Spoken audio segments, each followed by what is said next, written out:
Hey there, it's Brad with Rising Water Acres, bringing you another video.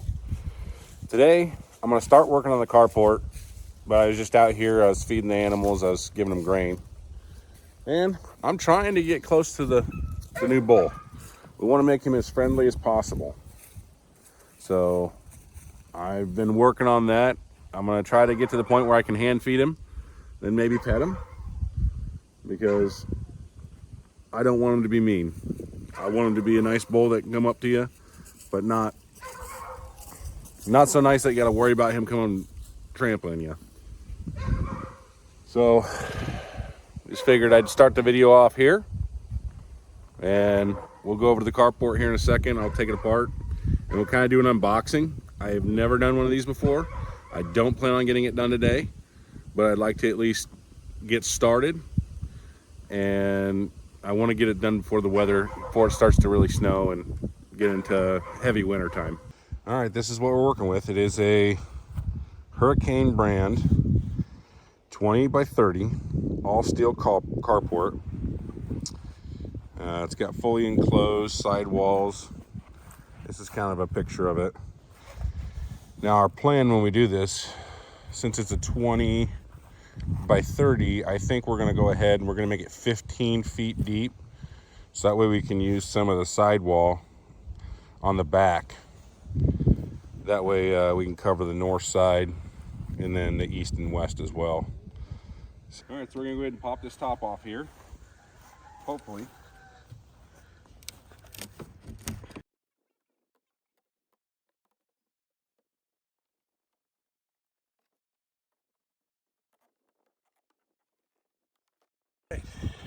Looks like on top we've got quite a bit of the sheet metal, the sides, I'm assuming.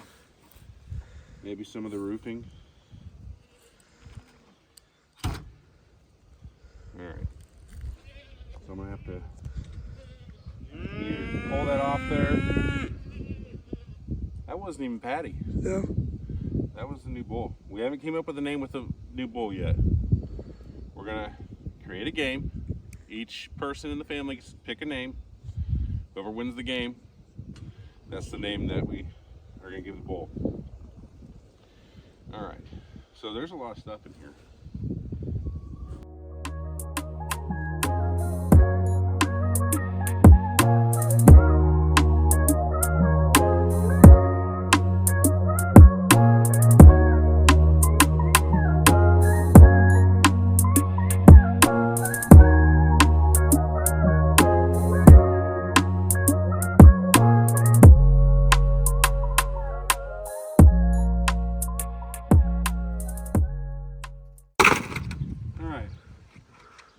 This is what we got. There's a lot of stuff. Oh, brother. Let's see if we've got instructions. Not a lick of instructions.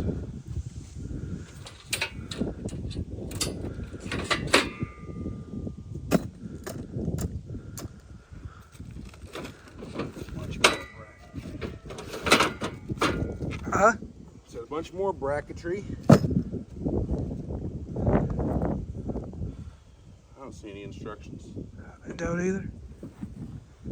Awesome. Great. Fantastic. I think what I'm going to do is I'm going to have to look online and see if there's any instructions on there. We'll go about it that way. I'm sure once we get started, careful. Once we get started, I think it's all just going to come together.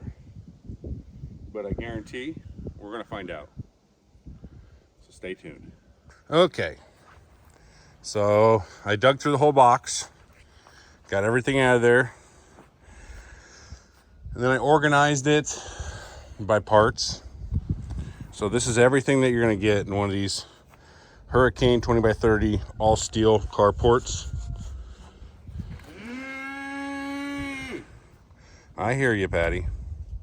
So I just kind of laid it out best I could.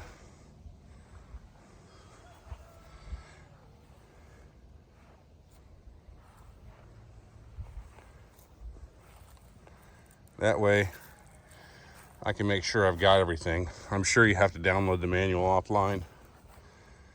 So all that, and then a bunch of sheet metal.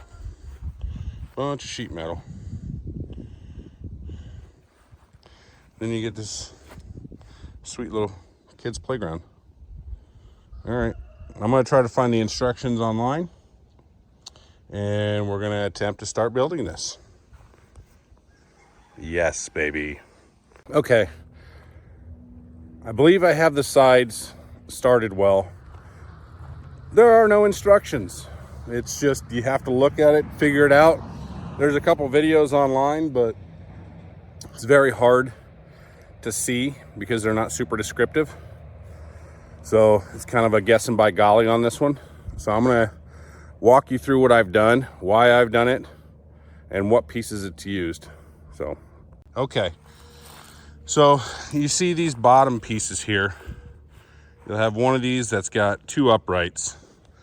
Those are gonna be your end pieces. But the only difference in your end pieces are these tabs, these anchor tabs. So I just made sure, if I zoom out here, these are my sidewalls, the bases of my sidewalls. So I'm hoping just to basically take it, flip it up, and erect it straight up and down. And that'll kind of give us our wall. But again, the end pieces have two uprights on them. So there's 4 pieces that have uprights. Then there's 6 pieces that have just a singular upright. Those are your middle portions of your wall, and you have to make sure that you get them because one side is longer than the other. So you just make sure, look at your spacing between your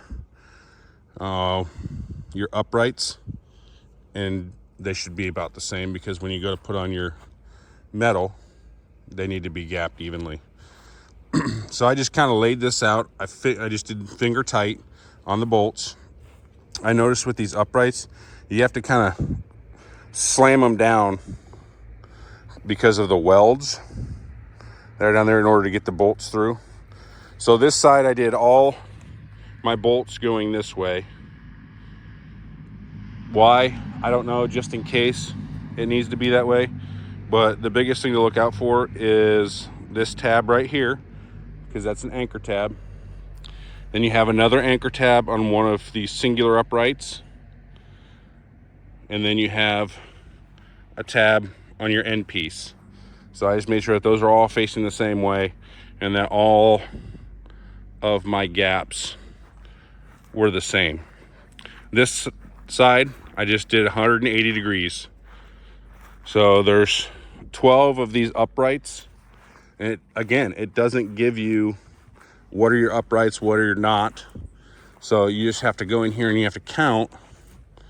Okay, I've got these base pieces, and all together they've got 12 uprights, and I had 12 of these square tubings that just go on the outside.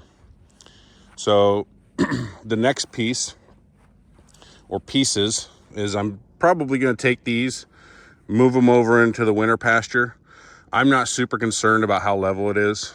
It's not being used for cars or anything like that. It's just cows. So not super concerned about that. But these pieces right here, these are what you're going to use to interlock each one of these. And they're also what you're going to use to interlock this to your next upright. So I believe my next upright are going to be these longer ones.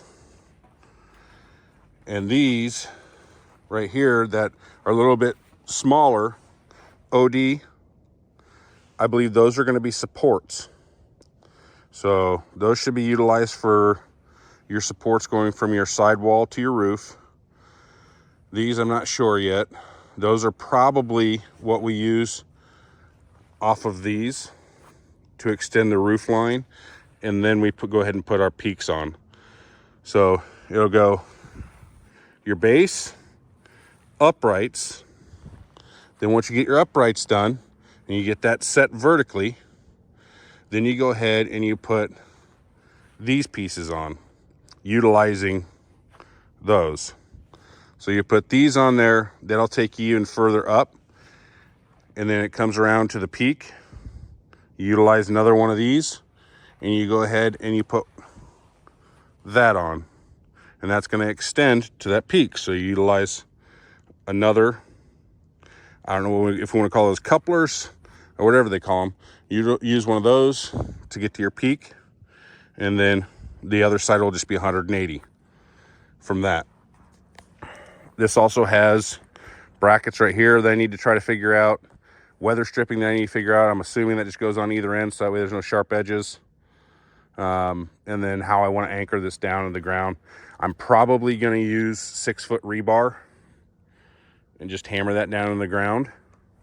But yeah, it's fairly self-explanatory, but without instructions, it's still not the easiest thing in the world, because some people are more mechanically inclined than others. I could be wrong on this, but they don't give me instructions, so that means I'm right. So follow my instructions. Hopefully I've laid everything out for you the best that I can, so that way you can understand it. It doesn't seem super hard, but if you're not super mechanically inclined, it may be a 10 on the hard scale.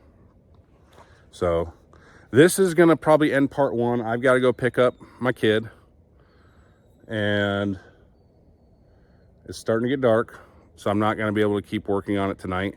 And plus, I think the next steps are probably gonna take 2 people. If you're doing this by yourself, you're gonna need equipment. I've got the tractor and everything, but I'm gonna utilize another person, because once we get to those uprights, it's pretty tall. So stay with us. We're gonna try and get this thing hammered out here within the next month or so before it really starts to snow. And then also I'll video when we bring the cattle over to put them in the winter yard.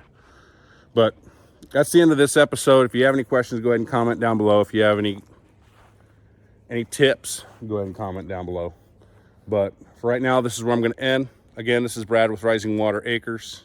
I appreciate you viewing. Go ahead and thumbs up, subscribe. Doesn't cost you anything. But grass is greener where you water it.